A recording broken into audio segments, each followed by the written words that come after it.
बुलेटिनमध्ये प्रेक्षकांचं मनपूर्वक स्वागत आहे। बातमीपत्राची सुरुवात करूया सुविचार मालेने। सकारात्मकता ही यशाची पहिली पायरी आहे, ती तुमच्या मनात सदैव जोपासा। आजचा सुविचार आपण बघितला। सुरुवातीला एक नजर टाकूया शहरातील गुन्हेगारी क्षेत्रातील घडामोडींवर। शहराच्या विकासाला आता नवी दिशा मिळणार का? नवनियुक्त मनपा आयुक्त वर्षा लढ्ढा यांनी पदभार स्वीकारताच घेतली पत्रकार परिषद। पहिल्यांदाच आयुक्त पदाची जबाबदारी सांभाळताना त्यांनी शहरासाठी मोठे संकेत दिलेत। स्वच्छता, अतिक्रमण आणि नागरिकांच्या समस्या सोडविण्यावर भर देण्यात आला। सविस्तर माहितीनुसार शहरात प्रशासनिक पातळीवर मोठा बदल झाला असून नवनियुक्त मनपा आयुक्त वर्षा लढ्ढा यांनी सोमवारी 6 एप्रिल रोजी अधिकृतपणे पदभार स्वीकारला। पदभार स्वीकारल्यानंतर त्यांनी तात्काळ पत्रकार परिषद घेत शहराच्या विकासाबाबत आपली भूमिका स्पष्ट केली। विशेष म्हणजे वर्षा लढ्ढा या पहिल्यांदाच आयुक्त पदाची जबाबदारी सांभाळत आहेत, त्यामुळे त्यांच्या कार्यपद्धतीकडे सर्वांचे लक्ष लागले आहे। पत्रकार परिषदेत बोलताना त्यांनी शहरातील प्रलंबित प्रश्नांना प्राधान्य देणार असल्याचे सांगितले। यामध्ये विशेषतः स्वच्छता मोहिमेला गती देणे, अतिक्रमणावर कठोर कारवाई करणे आणि मूलभूत सुविधांमध्ये सुधारणा करणे यावर भर दिला जाणार आहे। तसेच नागरिकांच्या तक्रारी जलद गतीने सोडविण्यासाठी प्रभावी यंत्रणा उभारण्याचेही आश्वासन त्यांनी दिले। शहराच्या सर्वांगीण विकासासाठी प्रशासन कटिबद्ध असल्याचे सांगत नागरिकांनीही सहकार्य करावे असे आवाहन वर्षा लढ्ढा यांनी केले। नवनियुक्त आयुक्तांच्या या भूमिकेमुळे शहरात सकारात्मक बदलाची अपेक्षा व्यक्त केली जात आहे। करावी लागेल। आपण जर बोलताय ते डिवायडर हा पार्ट स्टेटचा असेल तर स्टेटकडे, सिटीतला असेल तर आपल्याकडे येईल। तो नेमका कोणता भाग कुठे आहे ते बघावं लागेल। बीएमसीचा आहे का कॉर्पोरेशनचा आहे?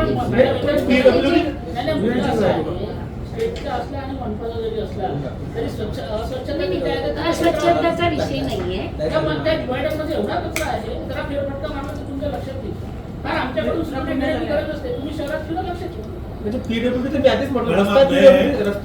लोगों को आपका चेहरा पता नहीं है, आप शहर में चक्कर मार के आओ, आपको आधी समझते शहर को चक्कर मारने का चेहरा सामने आने से पहले ही चक्कर मारना जरूरी है।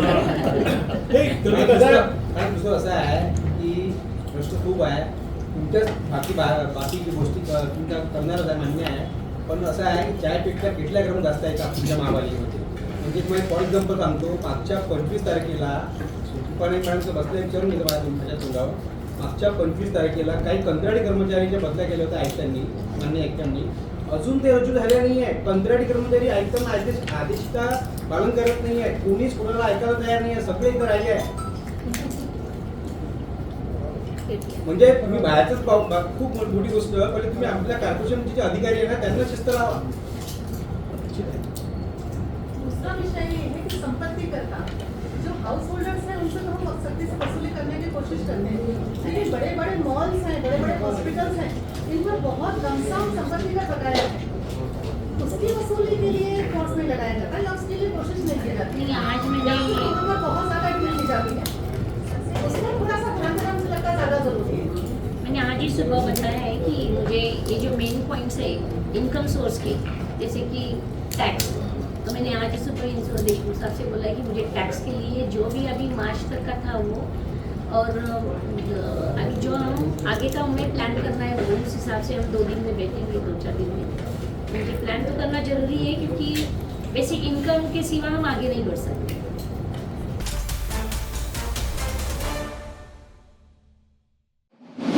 नवसारी प्रभाग क्रमांक 3 मध्ये स्वच्छतेचे 3:13 वाजलेत। अनेक भागातील नाल्या कचऱ्याने आणि घाणीने पूर्णपणे तुडुंब भरलेल्या आहेत। विशेष म्हणजे जवाहर नवोदय विद्यालय समोरच कचऱ्याचे ढीग साचलेले दिसत आहेत। विद्यार्थ्यांचा आरोग्याचा प्रश्न निर्माण झाला असून नागरिकांमध्ये तीव्र संताप उसळलाय। या गंभीर परिस्थितीमुळे संतप्त झालेले नगरसेवक प्रशांत महल्ले आणि समाजसेवक नितीन काळे यांनी स्वतः फावडे हातात घेत नाल्यांची साफसफाई केली। यावेळी त्यांनी प्रशासनाच्या निष्क्रियतेवर जोरदार टीका केली। 4 वर्ष प्रशासन होतं, 4 वर्षानंतर आता कुठे इलेक्शन झाले, इलेक्शन झाल्यानंतर आम्ही लोकांनी भरभरून मतं देऊन आम्हाला निवडून दिले। याच बेसवर निवडून दिले की बा आमचे लोकांचे काम होईल, साफसफाई होईल, पुरा प्रभाग स्वच्छ होईल, आरोग्यमय होईल। पण आज अशी परिस्थिती तुम्ही पाहिलंच आहे का नाल्या स्वतः आम्हाला साफ करायला लागून राहिले। इतला मोठा कोटीचा प्रोजेक्ट जो तुमच्या कंपनीला दिलेला आहे, ते कंपनी अजूनपर्यंत आमच्या इथे जसं पाहिजे तसं काम करत नाही आहे। ना घंटी गाड्या आहे पूर्ण, ना रोजगार आहे, ना कामगार आहे, ना कोणीच नाही आहे. त्यामुळे कामगार आहे फक्त 8, 10, 12 कामगार आहे. प्रभाग मोठा आहे. मला सांगा तुम्ही, नवसारी गाव आहे, महात्मा फुल नगर आहे, तिकडे तुमचा शत्रुघ्न नगर आहे, मुस्लिम एरिया आहे, शहरातला मधातला परिसर आहे, विद्युत नगर आहे.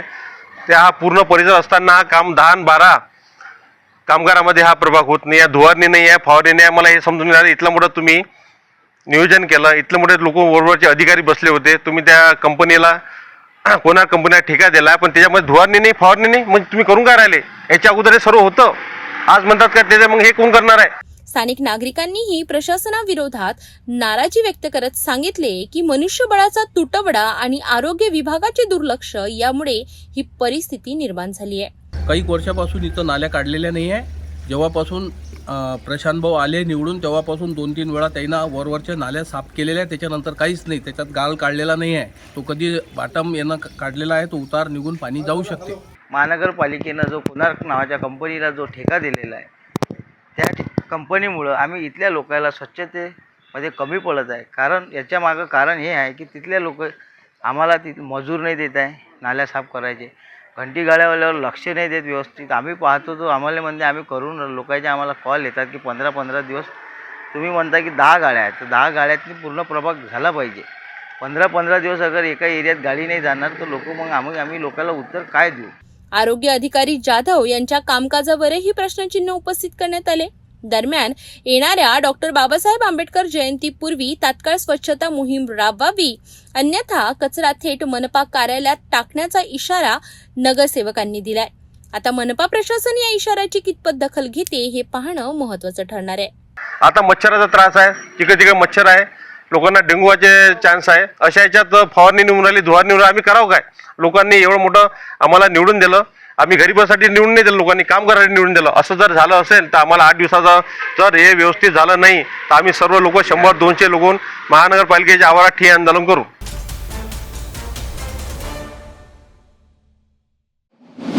शहराच्या विकासाला आता नवी दिशा मिळणार का? घर मिळेल या आशेवर वर्षानुवर्षे फॉर्म भरत बसलेले नागरिक आणि आज त्यांचा संताप फुटलाय. विलासनगर प्रभाग क्रमांक 6 इथल्या नागरिकांचा संताप अनावर झालाय. अनेक वर्षांपासून स्वतःच्या घराच्या प्रतीक्षेत असलेल्या कुटुंबियांनी थेट महानगरपालिकेवर मोर्चा काढला. रमाई आवास योजनेअंतर्गत घर मिळेल या आशेवर नागरिकांनी वर्षानुवर्षे फॉर्म भरले, पण आजपर्यंत ना घर मिळालं ना कोणती स्पष्ट माहिती. आम्ही गरीब आहोत म्हणून आम्हाला न्याय नाही का, असा संतप्त सवाल नागरिकांनी उपस्थित केलाय. याचवेळी काही नागरिकांनी गंभीर आरोप करत सांगितलं की महानगरपालिकेतील काही अधिकारी पैसे घेऊनच काम करतात. ज्यांनी पैसे दिले त्यांचं काम झालं आणि बाकीच्यांना फक्त आश्वासन. आम्हाला 50 वर्ष तिथं राहतो आहे आम्ही, आम्हाला काही सवलत नाही आहे. आम्हाला घरकुल आम्ही 20,000 रुपये लोन काढतो म्हटलं, त्याच्यावर आम्हाला काही मिळत नाही. आमच्या मुलाबाळाले आम्ही कोणतं समोर घालायचं आहे तर आम्हाला ते सुद्धा आम्हाला संधी नाही आहे. आम्ही त्याच्यासाठी आम्हाला PR कार्डचं जरुरी आहे. नागरिकांनी प्रशासनाकडे स्पष्ट मागणी केली आहे की रमाई आवास योजनेचा लाभ तात्काळ द्यावा आणि दोषी अधिकाऱ्यांवर कठोर कारवाई करावी. दरम्यान या आंदोलनामुळे महानगरपालिकेत काही काळ तणावपूर्ण वातावरण निर्माण झालं होतं. आता प्रशासन यावर काय भूमिका घेणार हे पाहणं महत्त्वाचं ठरणार आहे. 2023 ते 2026 पर्यंतचा इथला घोळ प्रमाण झालेला आहे का इथल्या इंजिनियर सहित इतर याने जे एजंट लोक बसतात का 30-30, 50-50 हजार घेऊन लोकांचे घरकुल काढतात.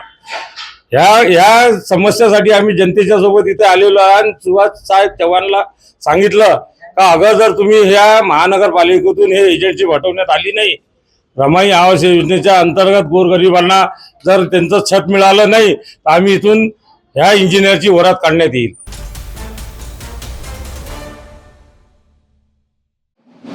प्रभाग क्रमांक 20 मधील सुतगिरणी परिसरात गेल्या काही दिवसांपासून अस्वच्छतेचा गंभीर प्रश्न निर्माण झाला आहे. युवा स्वाभिमान पार्टीच्या नगरसेविका सुमती ढोके यांनी या परिस्थितीवर तीव्र नाराजी व्यक्त केली आहे.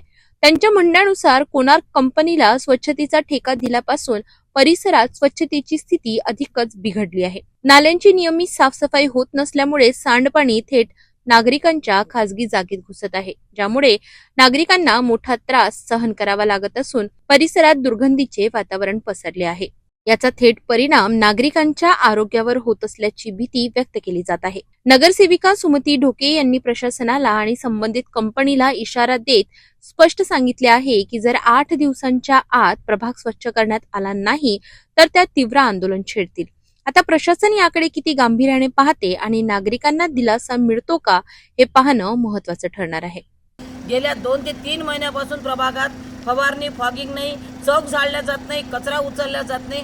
अतिशय गंभीर बाब आहे आणि आजपर्यंत वारंवार सूचना देऊन स्वच्छतेबाबतीत मीटिंग घेऊनही यातून कोणीही पर्याय काढू शकलं नाही. कोणार कंपनी किंवा ज्या संबंधितांनी ह्या कंपनीला ठेका दिला त्यांनी याची दखल तातडीनं घ्यावी, अन्यथा 4-8 दिवसाच्या आत एवढं तीव्रतेनं आंदोलन करू की आम्ही आमच्या परीने युवा स्वाभिमान पार्टीमध्ये आम्ही आमचा हक्क घेतल्याशिवाय राहणार नाही आणि माझ्या प्रभागाची प्रथमतः मला स्वच्छता पाहिजे यासाठी मी सगळ्यांना आज विनंती करतो.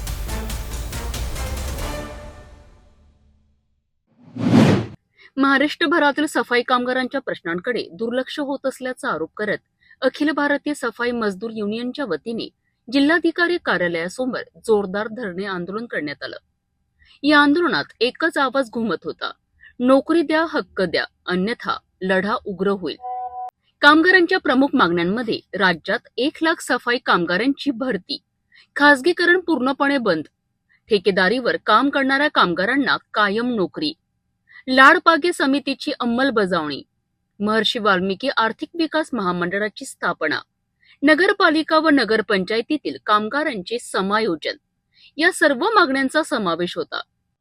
वर्षानुवर्षे सेवा देऊनही कायम नोकरी नाही, वेतनात अन्याय आणि सुरक्षिततेचा अभाव यामुळे सफाई कामगारांमध्ये तीव्र नाराजी आहे.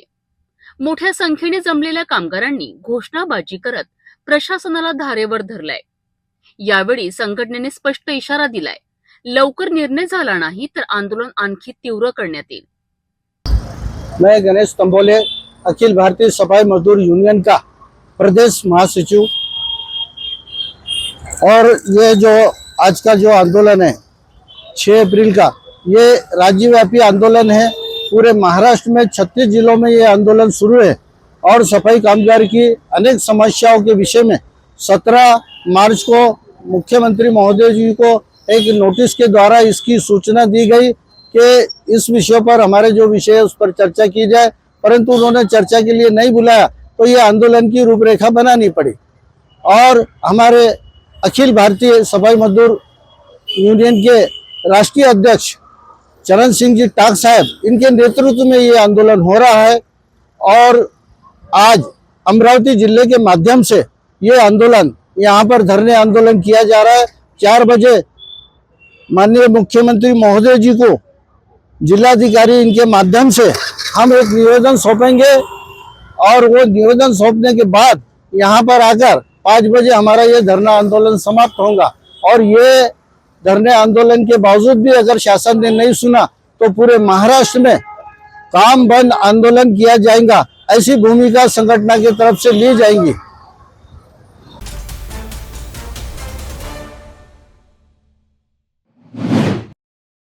राजकारणात वाढदिवस म्हणजे मोठे बॅनर, केक आणि जल्लोष. पण एक नेता असा ज्यांचा वाढदिवस साजरा होतो जनसेवेच्या माध्यमातून. होय, माजी खासदार नवनीत राणा यांचा वाढदिवस जनसेवक दिन म्हणून साजरा करण्यात आला आणि शहरात एक वेगळाच संदेश दिला गेला. दरवर्षीप्रमाणे यंदाही 6 एप्रिल रोजी नवनीत राणा यांचा वाढदिवस जल्लोषात नव्हे तर समाजसेवेच्या उपक्रमांनी साजरा झाला. या निमित्ताने विविध समाजोपयोगी कार्यक्रमांचे आयोजन करण्यात आले. भजन परंपरेला चालना देण्यासाठी भजन मंडळांना भजन साहित्याचे वाटप करण्यात आले. तसेच दिव्यांग बांधवांना व्हीलचेअरचे वितरण करून त्यांच्या जीवनात आधार देण्याचा प्रयत्न करण्यात आला. याचबरोबर सरकारी योजनांचा लाभ मिळालेल्या नागरिकांना प्रमाणपत्रांचे वाटप करण्यात आले, ज्यामुळे अनेक कुटुंबांना थेट फायदा झाला. या कार्यक्रमासाठी शहरासह ग्रामीण भागातूनही नागरिक मोठ्या संख्येने उपस्थित राहिले होते. नागरिकांनी पुष्पगुच्छ देऊन नवनीत राणा यांना वाढदिवसाच्या शुभेच्छा दिल्या आणि त्यांच्या जनसेवेच्या कार्याचे कौतुक केले. या सगळ्या उपक्रमामधून एकच संदेश देण्यात आला, वाढदिवस हा केवळ आनंदाचा नाही तर समाजासाठी काहीतरी करण्याचा दिवस आहे. शादी और ब्याह की शुरुआत, आराधना साड़ी के के साथ। Aradhana wholesale shopping mall, L2 Bijland complex, Nandgaon Peth, Amravati, Jawahar road, Amravati. Nagpur शहर हादरलं एका धक्कादायक घटनेने. फक्त 14 वर्षाच्या मुलाचं अपहरण आणि नंतर थंड डोक्याने खून. गिट्टीगदान परिसरात घडलेल्या या घटनेत पोलिसांनी अवघ्या काही दिवसातच गुन्हा उघडकीस आणत 3 आरोपींना अटक केली आहे. नेमकं काय घडलं?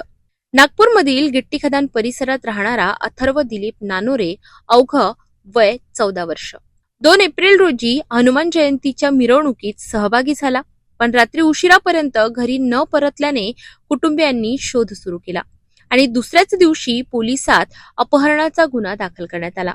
तपास सुरू असतानाच 4 एप्रिलला एक धक्कादायक घटना समोर आली. भरतवाडा येथील रेल्वे क्रॉसिंग जवळ एका अनोळखी मुलाचा मृतदेह आढळला. नातेवाईकांनी ओळख पटवली. तो मृतदेह अथर्वचाच होता. प्राथमिक तपासात समोर आलं की त्याचा गळा आवळून खून करण्यात आला होता. यानंतर पोलिसांनी तात्काळ गुन्ह्याची कलमे वाढवून तपासाची गती वाढवली. सायबर टीम, गुप्त बातमीदार आणि तांत्रिक पुराव्यांच्या आधारे जय रामगोपाल यादव या संशयिताला ताब्यात घेण्यात आलं. सुरुवातीला दिशाभूल करण्याचा प्रयत्न, पण पोलिसी चौकशीत अखेर त्याने गुन्ह्याची कबुली दिली. जय यादवने त्याचे साथीदार केतन उर्फ कुणाल साहू आणि आयुष साहू यांच्या सोबत कट रचला होता. हनुमान जयंतीच्या मिरवणुकीतील गर्दीचा फायदा घेत अथर्वचं अपहरण करण्यात आलं. उद्देश होता वडिलांकडून खंडणी उकळणे, पण मुलगा ओरडू लागल्याने आरोपींनी त्याचा गळा आवळून खून केला. यानंतर पुरावे नष्ट करण्यासाठी मृतदेह पोत्यात भरून भरतवाडा रेल्वे पुलावर फेकण्यात आला. पोलिसांनी तिन्ही आरोपींना अटक केली असून त्यांच्याकडून 3 मोबाईल जप्त करण्यात आले आहेत आणि सध्या या प्रकरणाचा पुढील तपास सुरू आहे. या प्रकरणाविषयी पोलीस आयुक्त यांनी पत्रकार परिषद घेऊन सविस्तर माहिती दिली. मर्डरच्या एक खुनाच्या केस दाखल झालेल्या आहे आपल्या गिट्टीकदान पोलीस स्टेशनची हद्दीमध्ये, पोलीस स्टेशनमध्ये, आणि त्याच्यात एक मुलगा 14 वर्षाचा होता अथर्व म्हणून, त्याचा खून झालेला आहे आणि फार सेन्सिटिव्ह इश्यू होता. तो डिसअपियर झाला होता 2 तारीखला मिरवणूकमधून. काल जे आहे आम्ही डिटेक्ट केलेला आहे गुन्हा. त्याच्यात 3 आरोपी ताब्यात घेण्यात आलेले आहेत. तर त्याच्या PCची म्हणजे कोर्टासमोर आपण घेऊन गेलेलो आहे. पुढची आमची याच्यात कारवाई चालू आहे आणि आम्हाला जे लिंक्स लागत होते ते जे आहेत ते लिंक्स लागलेले आहे. We have got the evidence also. आणि त्याशिवाय कोणाच्या काय काय सहभाग कसे होता तीही सगळी माहिती आम्हाला मिळालेली आहे. मेन जे आहे त्यांची जी तयारी होती जवळपास 20-25 दिवस अगोदर त्यांची ही तयारी होती चालू. हे आज त्यांच्याशी इंटरोगेशन करताना आम्हाला ही माहिती मिळालेली आहे. आणि जो मृतक आहे मुलगा, त्याची म्हणजे ओळख होती, त्याचा मित्र होता जय म्हणून जे आहे, त्याच्याशी मैत्री होती त्याची आणि त्यांना तो व्यवस्थित ओळखत होता. आणि जो शेवटचा जो पॉईंट आहे तिथून तो त्याच्या सोबतच गेला आहे, कारण त्याचे मागे काही मुले होते ते पण आम्हाला सापडलेलं आहे. म्हणजे last scene is visible clearly that with whom that child is gone. आणि नंतर मग त्याच्यानंतर ते काय काय कोण कारवाई झालेली आहे ती सगळी डिटेक्ट झालेली, कारण this was a blind murder initially. म्हणजे काही सुराग लागत नव्हता आम्हाला. जवळपास 1.5 दिवस त्याच्यात गेला. फाइनली डिटेक्ट हो गया है. 3 लोगों को हमने इसमें अरेस्ट किया है. आगे की कार्रवाई हमारी इसमें चालू है.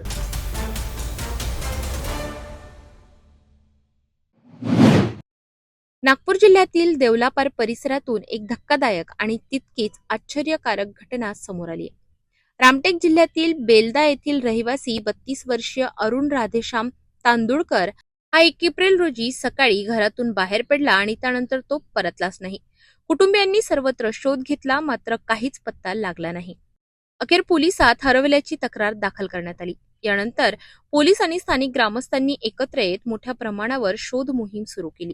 दिवस रात्र सुरू असलेल्या या शोध कार्यात 5 दिवस उलटून गेले, पण अरुणचा काहीच मागमूसही नव्हता. अखेर 5 एप्रिल रोजी या मोहिमेला यश मिळालं. दाट जंगलाच्या आत खोल भागात झाडाखाली बसलेल्या अवस्थेत तरुण जिवंत आढळून आला. तो अत्यंत थकलेला आणि उपाशी होता, पण सर्वात महत्वाचं म्हणजे तो शुद्धीत होता. या 5 दिवसात त्याने कोणतंही अन्न घेतलं नव्हतं. भूक, थकवा, अंधार आणि वन्य प्राण्यांचा सततचा धोका या सगळ्यांशी झुंज देत त्याने आपल्या जीवासाठी लढा दिला. शोध पथकाने तात्काळ त्याला बाहेर काढून देवला पार्क येथील ग्रामीण रुग्णालयात दाखल केलं. डॉक्टरांच्या माहितीनुसार सध्या त्याची प्रकृती स्थिर आहे.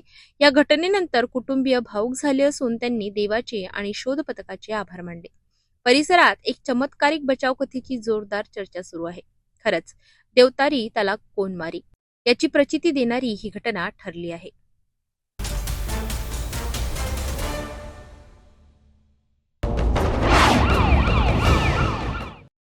नागपूर शहरात ऑपरेशन थंडर अंतर्गत पोलिसांनी सुरू केलेल्या मोहिमेला मोठं यश मिळालं आहे. 5 पोलिसांनी गुप्त माहितीच्या आधारे हेटाळ, वैशाली नगर, आंबेडकर गार्डन परिसरात सापळा रचलाय आणि 2 संशयितांना ताब्यात घेतलंय. चौकशी केली असता दोघेही एमडी पावडर म्हणजेच ड्रग्ज विक्रीकरिता फिरत असल्याचं उघड झालंय. तपासादरम्यान पोलिसांच्या हाती लागलाय तब्बल 12 ग्रॅम 41 मिलीग्रॅम एमडी पावडर, ज्याची किंमत तब्बल 14,870 रुपये असल्याचं समोर आलं आहे. इतकंच नाही तर त्यांच्याकडून मोबाईल, दुचाकी आणि इतर साहित्य असा एकूण 2 लाखाहून अधिक किमतीचा मुद्देमाल जप्त करण्यात आला आहे. हे दोघं आरोपी स्वतःच्या आर्थिक फायद्याकरिता तरुणाईला नशेच्या गर्तेत ढकलत होते. या प्रकरणी पोलिसांनी एनडीपीएस कायद्यानुसार गुन्हा दाखल करत दोघांनाही अटक केली आहे. सध्या पुढील तपास सुरू असून या रॅकेटमध्ये आणखी कोण सामील आहे का याचा शोध घेतला जातोय. ऑपरेशन थंडर अंतर्गत नागपूर पोलिसांची ही कारवाई ड्रग्ज माफियांकरिता मोठा इशारा ठरत आहे. याच्यामध्ये माननीय सीपी सर यांच्या मार्गदर्शनाखाली ऑपरेशन थंडर अंतर्गत जे एमडी आणि गांजा यांच्या विरोधी जी मोहीम, अंमली पदार्थ विरोधी जी मोहीम चालू आहे, त्याच्या अंतर्गत आमचे जे डीबी पथक आहे, डीबी इन्चार्ज, तसेच सिनियर पीआय पाचपावली यांच्या मार्गदर्शनाखाली ही कारवाई करण्यात आली. त्याच्यामध्ये 2 आरोपींना अटक करण्यात आलेले आहे. त्यांच्यावरती पूर्वीचे सुद्धा गुन्हे यामध्ये आहेत आणि त्यांच्याकडून जवळपास 12 ग्रॅम एमडी जप्त करण्यात आलेले आहे. तसेच त्यांनी ती एमडी कोणाकडून घेतली होती त्याचे नावही आम्हाला निष्पन्न झाले आहे. तर आरोपी सध्या फरार आहे आणि आमचा पुढील तपास आमच्या PSI माझगावकर करत आहेत. याच्यामध्ये 2 आरोपी आहेत. आशिष रामटेके, त्याच्यावर पूर्वीचे 2 गुन्हे आहेत. त्यानंतर एक शेख आदिल शेख रशीद, ह्याच्यावर पूर्वीचे 4 गुन्हे आहेत. हे रेकॉर्डवरचे गुन्हेगार आहेत. यांच्यापूर्वी त्यांच्यावर कारवाई करण्यात आली आहे, प्रतिबंधात्मक कारवाई करण्यात आलेली आहे. तरी सुद्धा हे एमडी बाळगताना विकताना आम्हाला मिळून आलेले आहेत. आम्ही त्याच्या अंतर्गत पुढील कारवाई करत आहोत.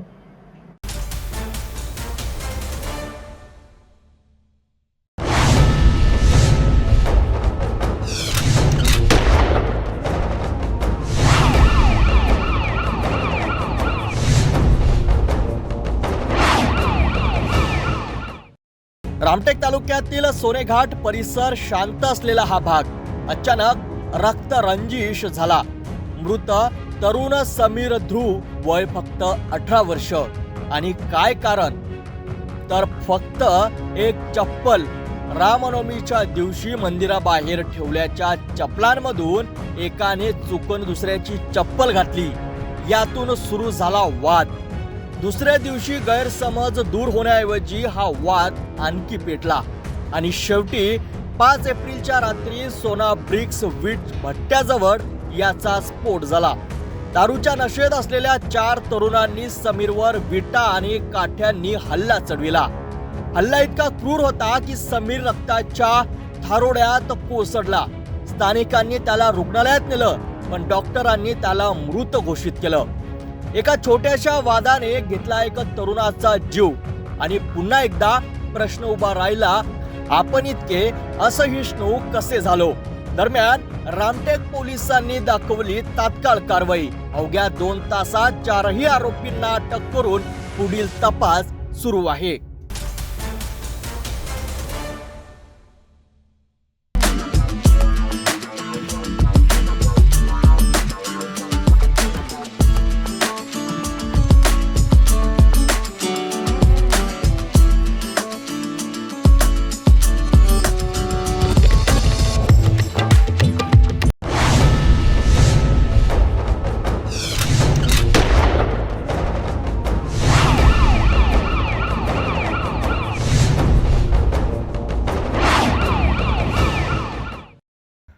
पुसद शहर पोलीस ठाण्याच्या हद्दीत येणाऱ्या काकळदाती परिसरात एक धक्कादायक आणि संतापजनक घटना उघडकीस आली आहे. सकाराम हुलकाने वय 40 वर्ष राहणार श्रीरामपूर यांना काही जणांनी इतक्या निर्दयीपणे मारहाण केली की त्यांच्या अंगावरचे कपडेही काढून त्यांना विविस्त्र अवस्थेत रस्त्यावर फेकून दिलं. फिर्यादी शिवानंद हुलकाने यांना माहिती मिळताच ते घटनास्थळी पोहोचले आणि जे चित्र पाहिलं ते अंगावर काटा आणणारं होतं.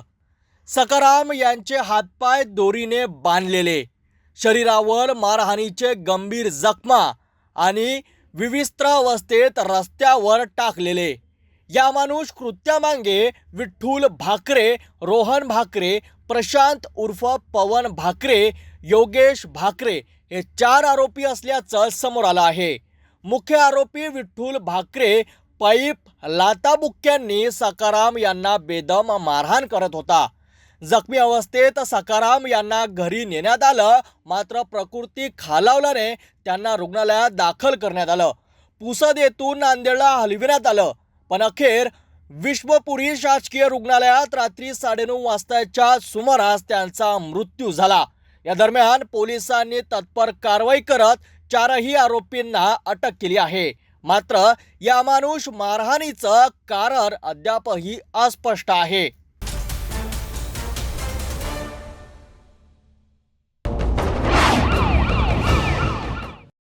नांदेड शहरात 2 दिवसांपूर्वी झालेल्या गँगवॉरने आधीचं शहर हादरलं होतं, पण आता त्या प्रकरणाने घेतला आहे आणखी एक भयावह वळण.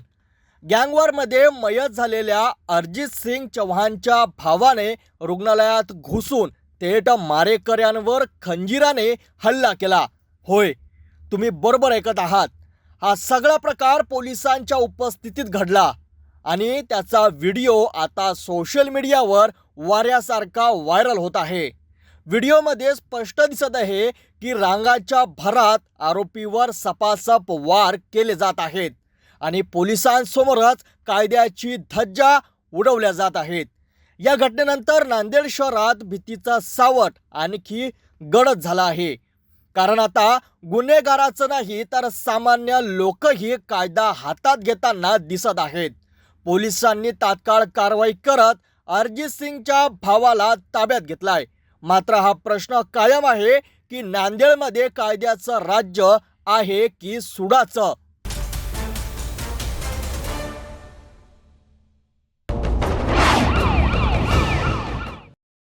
नांदेड शहरातील श्रीनगर परिसर, पहाटेची वेळ, शांत वातावरण. सोनू कल्याणकर वय 37 वर्ष नेहमीप्रमाणे मॉर्निंग वॉकसाठी घराबाहेर पडले, पण त्यांना कल्पनाही नव्हती की हा वॉक त्यांच्या आयुष्यातला शेवटचा ठरेल. अचानक मोटरसायकलवरून आलेले 3 हल्लेखोर क्षणात त्यांनी सोनूवर चाकूने सपासप वार केले. हल्ला इतका भीषण होता की सोनू कल्याणकर याचा जागीच मृत्यू झाला. हल्लेखोर मात्र वार करून तेथून पसार झाले. या घटनेनंतर संपूर्ण परिसरात भीतीचं आणि तणावाचं वातावरण निर्माण झालं. पण धक्कादायक बाब म्हणजे अवघ्या 48 तासात हा 5वा खून. नांदेड जिल्ह्यात सुरू असलेली गँगवॉर आणि वाढती गुन्हेगारी आता नियंत्रणाबाहेर जात आहे का? सर्वसामान्य नागरिक आता प्रश्न विचारत आहेत. आम्ही सुरक्षित आहोत का? या दरम्यान पोलिसांसमोर मोठं आव्हान उभं राहिलं असून या साखळी हत्यामागचं कारण शोधण्याचं काम सुरू आहे.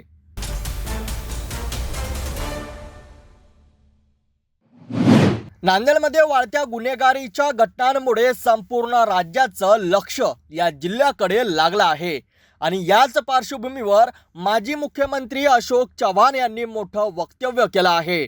त्यांनी स्पष्ट शब्दात सांगितले की गुन्हेगारीवर नियंत्रण ठेवण्याची जबाबदारी पोलीस विभागाची आहे.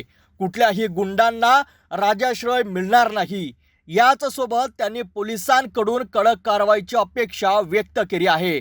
घडलेली घटना गंभीर असली तरी घाबरण्याचं कारण नाही असंही स्पष्ट केलं. मात्र त्यांनी एका महत्त्वाचा मुद्दा उपस्थित केला. या सर्व घटनांची पार्श्वभूमी काय आहे हे शोधून पोलिसांनी योग्य कारवाई करावी. जिल्हा आणि राज्यामध्ये गुन्हेगारीवर नियंत्रण ठेवण्याचं काम प्रशासन म्हणजे पोलीस डिपार्टमेंटचं आहे. आमचं पूर्ण सहकार्य राहील. कुठल्याही गुंडांना राजश्रय मिळणार नाही, मिळू नये हीच आमची भूमिका आहे. पोलिसांकडून कडक कारवाई करण्याची अपेक्षा आहे.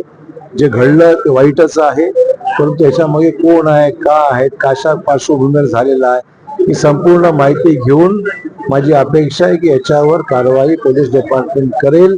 आणि तशी निश्चितच गंभीर बाब आहे, पण चिंतेचं वातावरण नाहीये.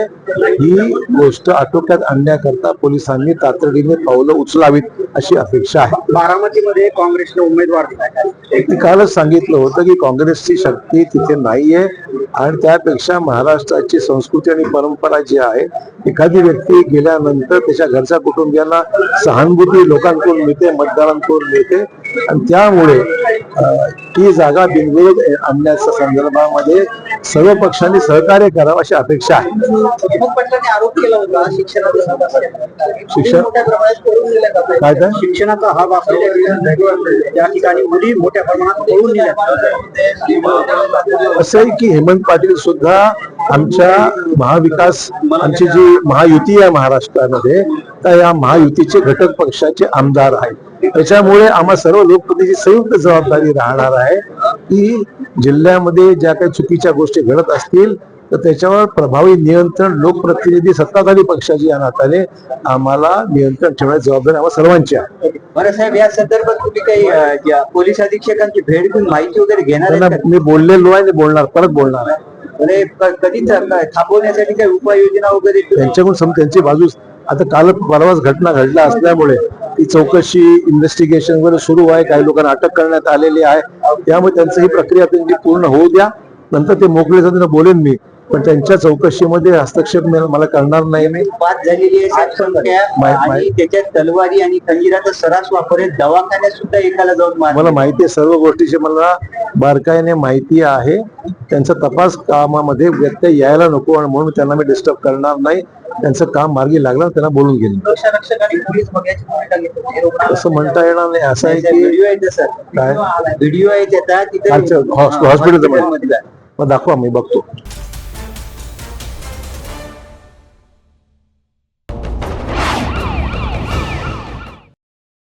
नांदेड शहरातील श्रीनगर भागात सकाळी रक्ताचा सडा पडला. सोनू कल्याणकर या तरुणावर 4 जणांनी धारदार शस्त्राने हल्ला करून त्याला जागेवर ठार केले. या घटनेनंतर पोलीस अधीक्षक अविनाश कुमार यांच्या मार्गदर्शनाखाली एलसीबीच्या पथकाने वेगाने चक्र फिरवली. या तपासादरम्यान प्रसाद शिंदे, कृष्णा जोगदंड आणि रवी लोट या तिघांना तात्काळ अटक करण्यात आली आहे. मात्र मुख्य आरोपी आकाश गंधमवार हा झरी गावाच्या शिवारात लपून बसल्याची माहिती मिळाली. पोलीस तिथे पोहोचताच त्यांनी पळ काढला. पोलिसांनी पाठलाग सुरू केला असता आरोपी आकाशने पोलिसांवर गोळी झाडण्याचा प्रयत्न केला. सुदैवाने गोळी सुटली नाही, परंतु तो पुन्हा प्रयत्न करत असतानाच पोलीस उपनिरीक्षक मिलिंद सोनकांबळे यांनी त्याच्यावर गोळी झाडली. पायाला गोळी लागल्याने जखमी झालेल्या आकाशला शासकीय रुग्णालयात दाखल करण्यात आले आहे. प्राथमिक तपासात असे समोर आले आहे की नवरात्रीच्या काळात सोनू कल्याणकर आणि आरोपींमध्ये वाद झाला होता. त्याच रागातून ही हत्या करण्यात आली आहे.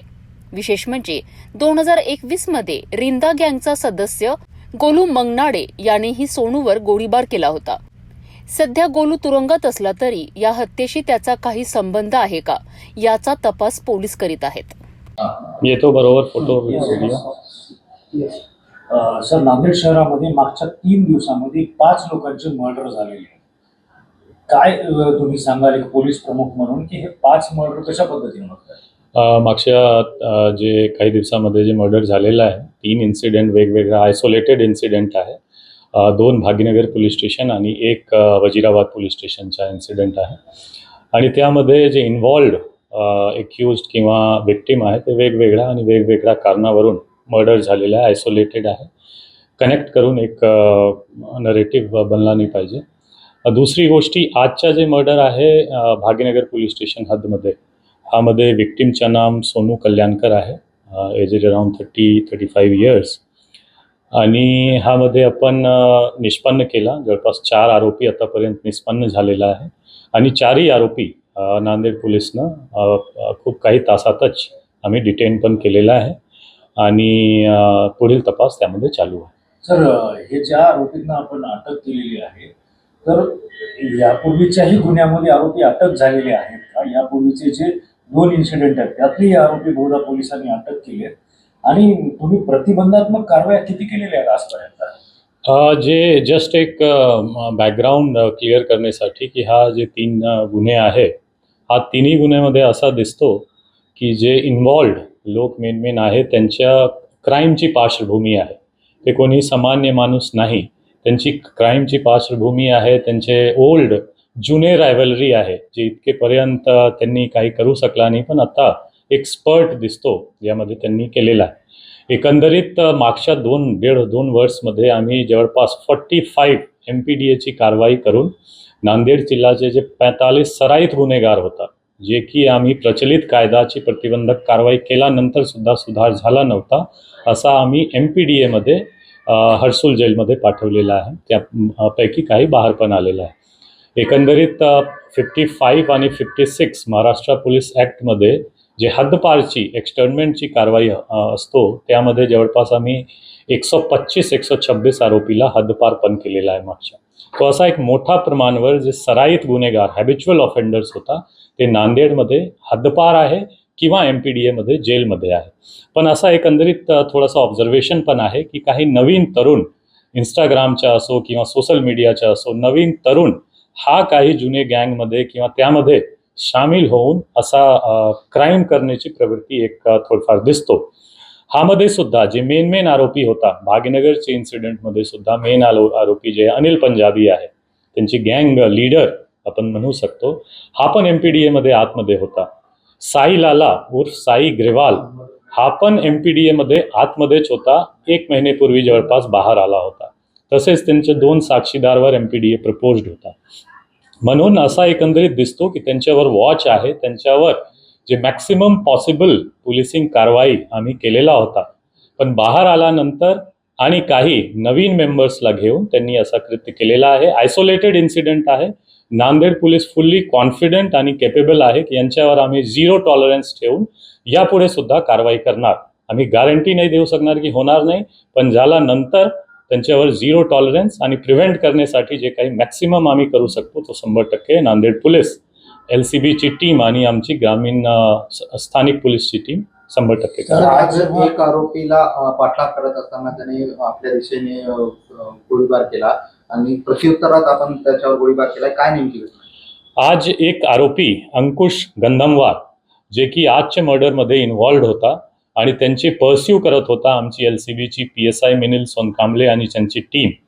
हा ग्रामीण पोलीस स्टेशन हद्दमध्ये झरी खादान जवळ जे एक कनाल आहे त्या रोडवर जात असताना त्यांची पाठलाग करत असताना ते शेताकडे पळाला आणि आमची टीमवर त्यांनी फायर करण्याचा प्रयत्न केला. एक फायर केला पण फायर झाली नाही, परत कॉक करून फायर करत होता सेल्फ डिफेन्समध्ये आणि त्यांची आजूबाजूचे पब्लिक आणि स्टाफचे डिफेन्समध्ये. प्रत्युत्तरमध्ये आमचे PSI मिलिंद सोनकांबलेनं पण त्यांच्यावर कमरचे खाली एक सेल्फ डिफेन्समध्ये फायर केलेला आहे. नीजवर त्यांना इंजुरी आहे आणि सध्या गव्हर्नमेंट हॉस्पिटलमध्ये अंकुश गंधमवार ॲडमिट आहे.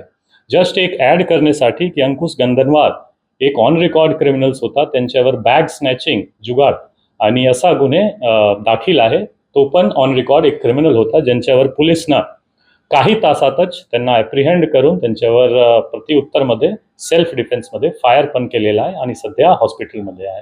आणि आजच्या इन्सिडेंटमध्ये 4 आरोपी जे इन्व्हॉल्ड होता डायरेक्टली, त्यांच्यावर सर्व आरोपी डिटेन्ड आहे आणि त्यांच्यावर आम्ही पुढील कायदेशीर कारवाई करत आहोत.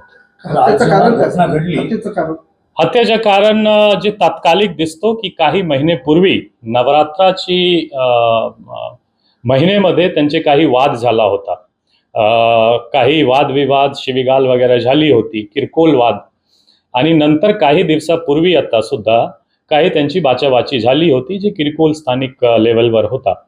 आणि त्याच राग मनात धरून असा एक किरकोळ रिजनवर असा एक फायर झालेला आहे असा दिसतो.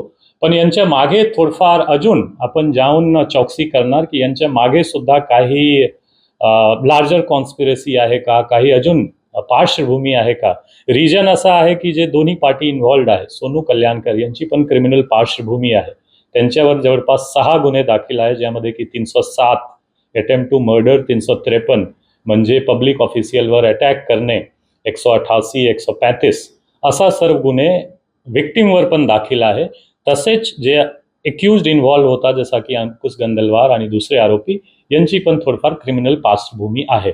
तर त्यांच्या पार्श्वभूमीमध्ये काय अजून लार्जर रिजन होऊ शकतो ते पुढील तपासमध्ये समोर येईल. ऑगस्ट 2021 मध्ये सोनू कल्याणकर वर फायरिंग झाली होती त्याच्या घरामध्ये आणि रिंदा गँगचा जो सदस्य आहे गोलू मंगनाळे त्याने हे फायरिंग करायला लावली होती. त्याचा काही संदर्भ आहे का आपण? त्याच मी सांगितलं की पार्श्वभूमी बघून दोन्ही पार्टीच्या पार्श्वभूमी बघून जे एक्युज्ड आणि डिसीज्ड आहे त्या आता तपासमध्ये समोर येईल की काही लार्जर कॉन्स्पिरसी आहे, मागच्या काही पार्श्वभूमी आहे का, कनेक्शन इंटरकनेक्शन आहे का, की अजून काही आरोपी ह्यामध्ये इन्व्हॉल्व्ह होऊ शकतो. अप्रत्यक्ष जे प्रत्यक्ष होता आम्ही सर्व अटक केलेला आहे. अप्रत्यक्ष सहभाग अजून कोणाचा जर असेल तर 100% त्यांच्यावर कारवाई होणार. एक अजून आव्हान करतो मी की नांदेड जिल्ह्यामध्ये आता जे सोशल मीडियावर थोडंफार एक अनरिस्पॉन्सिबल पोस्ट करून काही क्रिमिनल बॅकग्राऊंडच्या लोकांना सुद्धा की सिम्पथेटिक पोस्ट हा केला नाही पाहिजे की भाई गेला मेरा भाई आपका भाई, कोणी कोणाचा भाई नाही आहे. हा सर्व क्रिमिनल पार्श्वभूमीचे लोक आहे ज्यांच्यावर कारवाई कायदेशीर होत आहे. त्यांच्याकडून जर कोणी असा सिम्पॅथेटिक पोस्ट करणार किंवा त्यांच्या वाढ देण्याची किंवा असा कृत्याला सहभाग देण्याची किंवा पाठबळ देण्याची प्रयत्न करणार त्यांच्यावर सुद्धा IT ॲक्ट आणि प्रचलित कायदा जे आहे त्यांच्या अंतर्गत आम्ही कारवाई करणार. आम्ही आवाहन करणार की 100% हा एक दुर्दैवी घटना आहे आणि इन्सिडेंट झालेला आहे, प्रॉब्लेम झालेला आहे मागच्या काही दिवसामध्ये, पण आम्ही त्यांच्यावर कारवाई करू आणि आम्ही मागे पण प्रतिबंधक कारवाई खूप केलेला आहे, कारवाई झालेली आहे. यानंतर सुद्धा कॉन्फिडेंटली आपण कारवाई करू. पब्लिक करून आम्ही आवाहन करणार की काही असा unresponsible, irresponsible, sympathetic post towards criminal should be avoid केला पाहिजे. Thank you so much.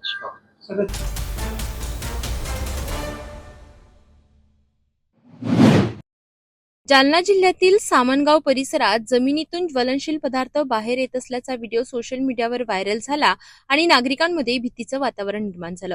मात्र ही घटना लावा नसून महावितरणच्या तांत्रिक बिघाडामुळे घडल्याचं स्पष्ट झालंय. मिळालेल्या सविस्तर माहितीनुसार जालना शहरातील सामनगाव रोड परिसरात अचानक जमिनीतून ज्वलनशील पदार्थ बाहेर पडत असल्याचं दृश्य समोर आलं. हा प्रकार पाहून स्थानिक नागरिक घाबरले आणि याचा व्हिडिओ सोशल मीडियावर मोठ्या प्रमाणात व्हायरल झाला. घटनेची माहिती मिळताच जिल्हा आपत्ती व्यवस्थापन विभाग आणि महावितरणचे अधिकारी तात्काळ घटनास्थळी दाखल झाले. अधिकाऱ्यांनी घटनास्थळाचा पंचनामा करत सखोल तपास सुरू केला. तपासादरम्यान समोर आलेल्या माहितीनुसार हा प्रकार नैसर्गिक नसून पूर्णपणे तांत्रिक कारणामुळे घडलेला आहे. महावितरणच्या ARM आणि RSJ पोलच्या संपर्कामुळे विजेचा प्रवाह जमिनीत उतरला. जवळील खडकाळ जमिनीमुळे विजेचं अर्थिंग झालं आणि त्यामुळे जमिनीतून ज्वलनशील पदार्थ बाहेर येताना दिसला. हा पदार्थ लाव्यासारखा दिसत असला तरी तो प्रत्यक्षात जळलेला खडक असल्याचं अधिकाऱ्यांनी स्पष्ट केलंय. महावितरणचे वरिष्ठ अधिकारी आणि आपत्ती व्यवस्थापन विभागाच्या नागरिकांना आवाहन केलं आहे की या घटनेबाबत कुठल्याही अफवांवर विश्वास ठेवू नये आणि घाबरून जाण्याचं कोणतंही कारण नाही. जिल्हा प्रशासनाने या घटनेची सखोल चौकशी केली असून परिस्थिती पूर्णपणे नियंत्रणात असल्याचं सांगितलं आहे. राजपूतवाडी शिवारामध्ये सामानगाव रोडला जो प्रकार झाला त्यामुळं खळबळ उडाली. लोक लावा आहे असा प्रकारचा व्हिडिओ व्हायरल करतात सोशल मीडियावरती. नेमकी काय तांत्रिकदृष्ट्या काय बिघाड झाला होता? पोलमध्ये सप्लाय म्हणजे त्या वाहिनीचा सप्लाय चालू असतेवेळी हा प्रकार झाला होता, पण जेव्हा वाहिनीचा सप्लाय बंद केला तर हा बंद झाला. त्याच्यामुळे हा जो अर्थ होता जो जमिनीत येणारा तो मिळाला नाही त्या आणि रॉक पूर्ण खडकाळ असल्यामुळे मिळालेला नाही आणि त्यामुळे हा प्रकार झालेला आहे. काल तुम्हाला जेव्हा माहिती मिळाली त्यानंतर तुम्ही घटनास्थळी देखील जाऊन आलीत. माहिती नेमकी काय पदार्थ तो बाहेर येताना दिसत होता? म्हणजे खडक होता की काय अजून काय येत होतं? काही नाही, ते आगीसारखं असं बाहेर निघालेल्यासारखं तर एखादी जसं लावा राहते त्या पद्धतीचा वाटत होता, पण तो हा प्रकार जो आहे तो जो आहे हा खडक होता तो खडक वितळला. तो साधारणतः होतं सर अर्थिंग नाही मिळाली तर असं होतं. अर्थिंग जिथे मिळाली नाही त्यावेळेस तो अर्थिंग जर मिळाली नाही त्यावेळेस तो तिथे प्रकार होण्याची शक्यता असते. आता नागरिकांना काय आव्हान? नागरिकांना भीती म्हणजे भीतीदायक वातावरण काहीच नाही त्याच्यामध्ये. बस एवढं करतो. महावितरणचा तांत्रिक म्हणण्यापेक्षा तो खडक होता जो जमिनीचा जो भूगर्भ भाग होता तिथे जर आपल्याला अर्ज जर मिळाला असला, पाण्याचा वगैरे ओलावा जर मिळाला असता तर हा प्रॉब्लेम झाला नसता तिथे.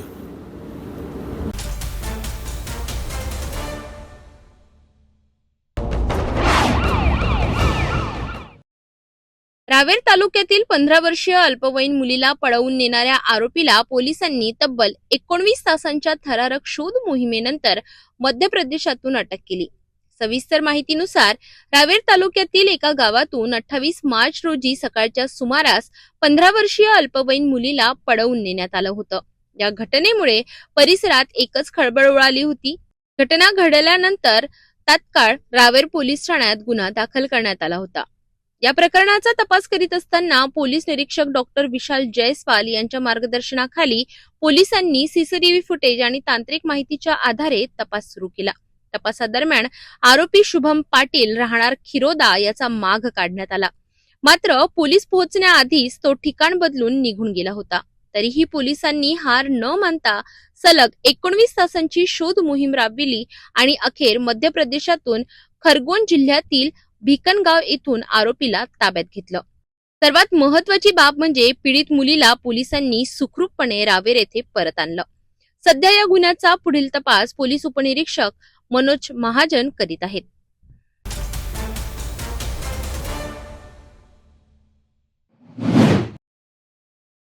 Congratulations. All the best. Oh. Mr. Sharad Chandra Pawar. I, Sharad Chandra Pawar, elected as a member of the Rajya Sabha AFA, do solemnly affirm that I will bear true faith and allegiance to Catholic and allegiance to the Constitution of India as by law established.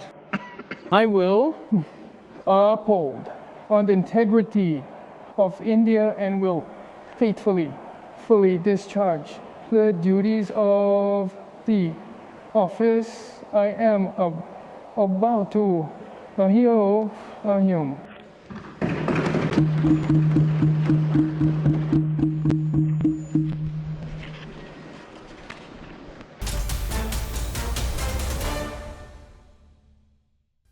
आपण आता city news channel आपल्या टीव्हीवर सुद्धा बघू शकता. यामध्ये next channel number 117, Jio channel number 872, GTPL channel number 73, fast way channel number 256 वर बघू शकाल. आता अमरावती जिल्ह्यानंतर विदर्भ आणि महाराष्ट्राचे दर्शक घरबसल्या आपल्या केबल टीव्हीवर सिटी न्यूजच्या बातम्या पाहू शकाल. यात Chhatrapati Sambhajinagar next setup box number 14, Yavatmal setup box number 12, Washim setup box number 26, Nanded setup box number 17, Mahur setup box number 7, Akola RRC setup box number 899. लवकरच आम्ही आपल्यापर्यंत पोहोचणार आहोत. जर आपल्या टीव्हीवर सिटी न्यूज चॅनल दिसत नसेल तर आपण आपल्या केबल ऑपरेटरशी संपर्क साधावा. आपण सिटी न्यूज केबल व्यतिरिक्त युट्यूब, फेसबुक, इंस्टाग्राम आणि ट्विटरवर सुद्धा बघू शकता. याकरिता आमच्या सोशल मीडिया अकाउंट्सला सबस्क्राईब करा, फॉलो करा, लाईक करा. युट्यूब अकाउंट सबस्क्राईब करण्यासाठी सबस्क्राईब बटनला क्लिक करा आणि बेल आयकॉन दाबायला विसरू नका, कारण सर्वात आधी समाचार आपल्यापर्यंत पोहोचणार आहेत. तसेच सिटी न्यूजचे फेसबुक पेज लाईक करा, इंस्टाग्राम आणि ट्विटर हँडल फॉलो करा. आपण व्हॉट्सअपवर सुद्धा सूचना देऊन न्यूज प्राप्त करू शकता. व्हॉट्सअप नंबर खाली स्क्रीनवर येतो आहे. हे बातमीपत्र एवढ्यावरच थांबूया. पुन्हा भेटूया नवीन घडामोडींसोबत. तोपर्यंत नमस्कार.